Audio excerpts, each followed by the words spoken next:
మనకి బాడీలో oxygen is most important one which maintain other organs. So oxygen levels minimum మనం చెప్పాలంటే 90 to 94 on room air. బ్లడ్లో తీసుకుంటే అంటే ఏబీజీలో చేస్తే PaCO2 అట్లీస్ట్ 60. సో ఆ కట్ ఆఫ్ లెవెల్ అంటాం.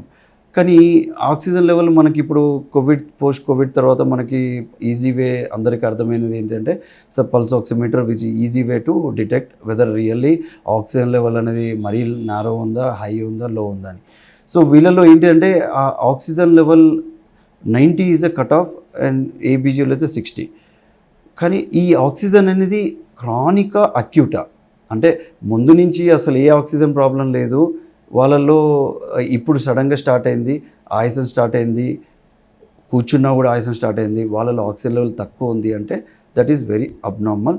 బిలో 90 అంటే 100 to 90 అనేది మనకి బఫర్ ఉంటుంది, దాన్ని మనకు బాడీ అకామిడేట్ చేయడానికి ఉంటుంది.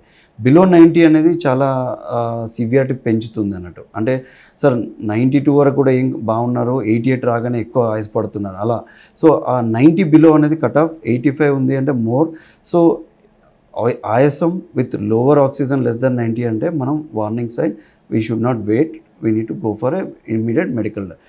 కొందరిలో ఒబేస్ ఉంటారు, స్లీప్ యాప్నియా కాంపోనెంట్ ఉంటుంది, వాళ్ళలో ఏంటంటే ఎప్పుడు చూడండి 92, 84, 85 ఆ లో ఆక్సిజన్ అంటే వాళ్ళు అక్లమటైజ్ అయ్యారు, అంటే ఆ లో లెవెల్ ఆఫ్ ఆక్సిజన్కి అక్లమటైజ్ అయ్యారు. వాళ్ళలో ఎప్పుడు చూడండి 83, 84 కూడా ఉంటుంది, ఓన్లీ రీడింగ్ లో ఉంటుంది, కానీ ఎప్పుడు చూడండి వాళ్ళు సార్ నాకేం పెద్ద ఆయాసం లేదన్న. వీళ్ళలో స్లీప్ యాప్ని అంటే రోజంతా నైట్ అంతా హైపాక్సిక్ ఉంటారు, డే హైపాక్సిక్ ఉంటారు, బాడీ అక్లమటైజ్ అయ్యి కంపెన్సేషన్ ఉంటుంది. వీళ్ళలో 84, 89 కూడా they won't cause any problem, అంటే ఆయాసం కానీ చెస్ట్ పెయిన్ కానీ ఫీవర్ కానీ ఇవన్నీ ఉండవు. సో ఎవరి ఏ కేటగిరీ ఉన్నారు, ఏ ఆక్సిజన్ ఎవరిలో ఎంత తక్కువ ఉంది ఆ క్లారిటీ ఉండి, suppose patient is long standing asthma, long standing COPD, వాళ్ళలో 90, 89 కూడా యాక్సెప్టబులే.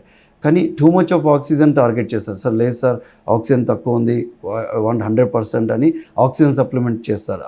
That is not good.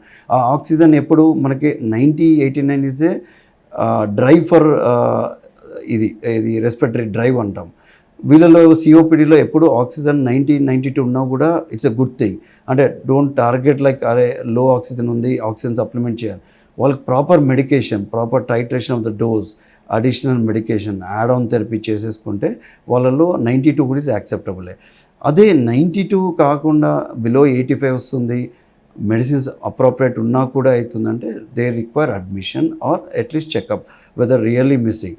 కొన్నిసార్లు ఏంటిది ఆయాసం ఉంటుంది, బాడీ అంతా షేక్ అవుతుంటుంది.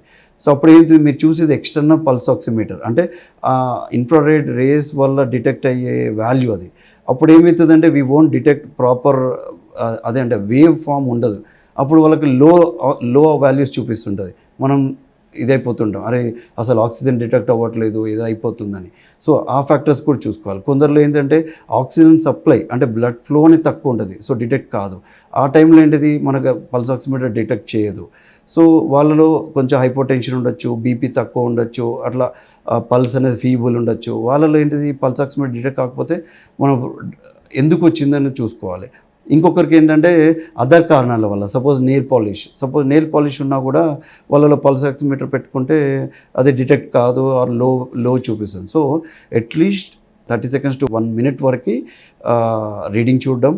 వేవ్ ఫామ్ కింద మనకు చాలా మనకి ఇప్పుడు వచ్చే పల్స్ ఆక్సిమీటర్లో వేవ్ ఫామ్ వస్తుంటుంది, proper wave form heart rate and oxygen level వచ్చి ఇమీడియట్ వాల్యూ కాకుండా at least 30 seconds or 1 minute wait చేస్తే ఆ వచ్చే వాల్యూ బట్టి అదర్ సైన్స్ క్లినికల్గా ఎలా ఉన్నారు, ప్రీ ఎగ్జిస్టింగ్ డిజీజా, ఇలాంటి వార్నింగ్ సైన్స్ ఉన్నప్పుడు ఆ పేషెంట్ టూ డ్రౌజీ ఉన్నారు, పేషెంట్ మాట్లాడలేకపోతున్నారు, ఎక్కువగా ఆయాసపడుతున్నారు.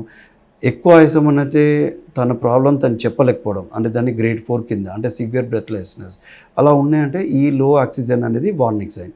లేదు కంఫర్టబుల్ ఉన్నారు, ఈ వార్నింగ్ సైన్స్ లేవు, 89, 90 ఉన్నా కూడా you can go for checkup.